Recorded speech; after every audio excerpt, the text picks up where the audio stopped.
Case కొట్టివేయాలని హైకోర్టును ఆశ్రయించిన హరీష్ రావు ఇదే చూడు తన్నీరు పోయి అగ్గిపెట్టెలని కొత్త సర్నేం పెట్టుకున్నాడు. జనాల ప్రాణాలు తీయడానికి ఈరోజు నానగ్రామగూడలో విల్లాలు కట్టుతున్నాడు. అప్పుడే వెంకటరామరెడ్డిని గిన మొత్తము పద్మదేవేంద్ర రెడ్డి వెంకటరామరెడ్డి వీళ్ళందరూ కలిసి మెదకును మొత్తం నాకేసిరు, మొత్తం టోటల్గా నాకేసిండ్రు. ఈరోజు మళ్ళీ ఏంటంటే శుద్ధ పూసలాగా ఈ కుటుంబ పరిపాలనలో ఇతనే శత్రువు. ఎవరికి ఏం చేయాలనో మామ కనిపెట్టి తిరుగుతున్నాడు. నా కొడుకుని ఎక్కడ దబాయిస్తాడో సీనియర్ నా అల్లుడు అనే విషయంలో ఈయన కేవలం ఏం చేస్తున్నాడంటే నాపై రాజకీయ కక్ష అంట. రాజకీయ కక్ష ఉంటే చట్టం, మరి నువ్వు లీడర్వే కదా, నీకు తెలుసు కదా, కోర్టుకు ఆశ్రయించి తెలిసిపోతుంది రేపు ఏం చేస్తున్నావు. నువ్వు చేసే మంచి పనికి ఎందుకు కేసు పెట్టిన అడుగు. హైదరాబాద్ పంజగుట్ట విషయంలో స్థిరాస్తి వ్యాపారి చక్రధర్ గౌడ్ రాజకీయ కక్షతో ఇచ్చిన ఫిర్యాదు మేరకు నమోదైన కేసును కొట్టివేయాలని కోరుతూ బీఆర్ఎస్ ఎమ్మెల్యే హరీష్ రావు బుధవారం హైకోర్టులో పిటిషన్ దాఖలు చేశారు. ఆ చక్రధర్ గౌడును తన ఎక్కడో ఎన్ఆర్ఐగా కొనసాగి తెలంగాణ రాష్ట్రానికి తన ప్రాపర్ అయిన సిద్దిపేటకు వచ్చి తన భార్య పిల్లలతో అక్కడ జీవనం కొనసాగిస్తూ ఎవరికైనా అక్కడ సంపాదించి కష్టపడిన డబ్బును ఒక భార్యకు భర్త చనిపోయిన తర్వాత ప్రతి ఇంటికి బ్రహ్మాండంగా ఆయన డబ్బులు ఇచ్చేసి వాళ్ళ కుటుంబాన్ని ఆదుకోవడం విషయంలో రేపు నేను సిద్దిపేట కాన్స్టిట్యున్సీకి హరీష్ రావు అని నేను ఉండకపోవచ్చు, ఈయన ఈతిరిగా హెల్ప్ చేస్తున్నాడు. ప్రజలు ఈయనను గమనించి నన్ను డెవలప్ చేయకుండా ఆయన డెవలప్ చేస్తున్నాడు. కాబట్టి చక్రధర్ గౌడ్కు ఎన్నో రకరకాల కేసులు పెట్టి కుటుంబాన్ని ఆలన పాలనను మొత్తము తుంగలో దొక్కేసినట్టు ఆయనను బాధపెట్టి ఇదే హరీష్ రావు ఎన్నిసార్లు అరెస్ట్ చేయించిండు, ఎన్నిసార్లు లోపలికి పంపించిండు. ఇది హరీష్ రావు చేసిన పని కాదా? ఈరోజు సిద్దిపేట ప్రజలకు తెలియదా? తెలంగాణ ప్రజలకు తెలియదా? తెలంగాణ రాష్ట్ర ప్రజలు బీఆర్ఎస్కు అందరు రాష్ట్రమంతా ఓట్లేయలేదా? నీ ఒక్కరికి మాత్రమే సిద్దిపేట బంజారాయిల్స్ లేక తయారు చేసుకున్నావు. ఎందుకు నీ మామ ఇచ్చిన పర్మిషన్ అది? రాష్ట్రమంతా బహిరంగ సభలు పెట్టాలి, రాష్ట్రమంతా మీటింగులు పెట్టాలి, రాష్ట్ర ప్రజలంతా సరి సమానం అనుకోవాలి, రాష్ట్రాన్ని పాలకవర్గంతో అన్ని డెవలప్ చేయాలి. నాశనం పట్టించారు, మైనింగ్ను నాశనం పట్టించారు. తర్వాత ఏదైతే ఎక్సైజ్ను నాశనం పట్టించారు. ఏ డిపార్ట్మెంట్ను నాశనం పట్టియకున్నారు 10 సంవత్సరాలు? చెప్పండి, మీరు ఒకసారి ఆలోచన చేయండి. గుండె మీద చేసుకుని తెలంగాణ రాష్ట్ర ప్రజలు ఈ కాదా ఇవన్నీ మీరు సంపాదించిన ఆస్తులు? ఈ విషయాల్లో ఇంకా మీదికి వచ్చి చక్రధర్ గౌడ్ గురించి ఇలా నువ్వు మాట్లాడుతున్నావు అంటే ఇలా అధికారం పోయినాక నీకు ఇక్కడ కనిపిస్తలేదు, రేపు తెలుస్తుంది. యావు ఏదో ఒక రోజు మళ్ళీ అదే సిద్దిపేటకి వెళ్ళి ఇదే చక్రధర్ గౌడ్ గెలిచినాక అప్పుడు నీకు అక్కడి నుంచి ఏంది అనేది తెలుస్తుంది. గురిగింజ ముందే చూస్తుంది ఎరుపు, వెనుక నలుపు తెలవద్దానికి. ఇప్పుడు మీకిన అదే అయిపోయింది. అధికారం కోల్పోయిన తర్వాత బీఆర్ఎస్ ప్రభుత్వము రమ్మిల జోకర్లాగా బావబామర్దులు ఇంట్లో కేసీఆర్ను దాచిపెట్టి బయట తిరుగుతున్నారు ఏదో సాధిస్తామని. అధికారం పోయిన మతి స్థిమితం అయిపోయింది మీకు క్లియర్గా.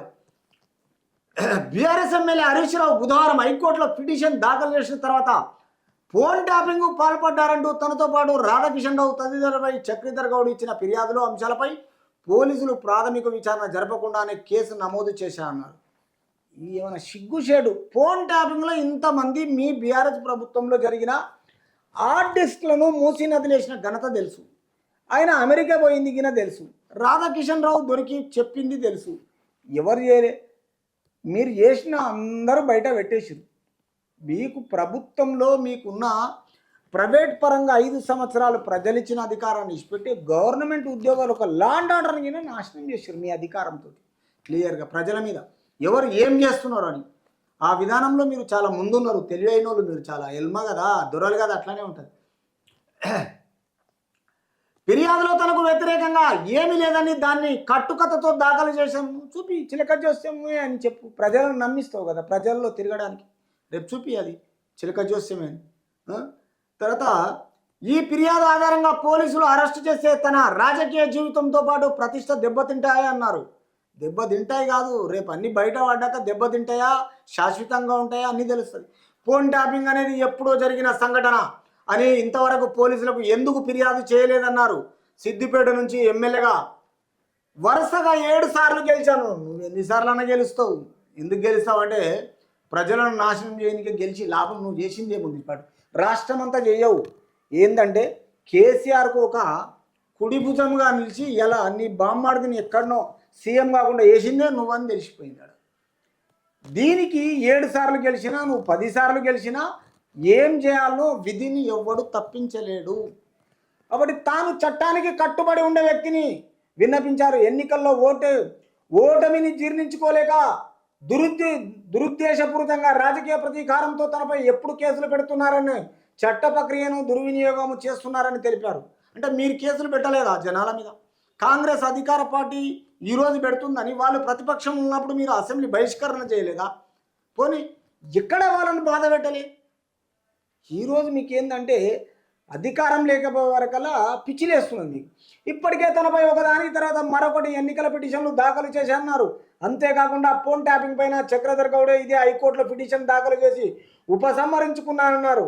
కట్టుకథ కలవడంతో కూడిన ఫిర్యాదు మేరకు నమోదైన కేసులో అరెస్టు దర్యాప్తులతో సహా తదుపరి ప్రక్రియను నిలిపేస్తూ మధ్యంతర ఉత్తర్వులు జారీ చేయాలని న్యాయస్థానాన్ని కోరారు.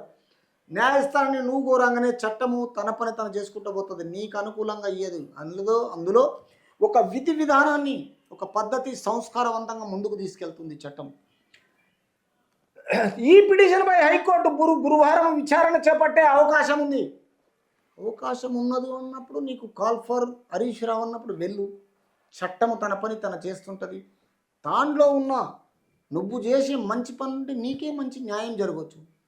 దీని గురించి పెద్దగా తెలంగాణ రాష్ట్ర ప్రజలు వివరించాలన్నా? నువ్వు చేసిన ఇది అరాచకమా రాచరికమా? అది ఏం చేసినావో నీకే తెలవాలి.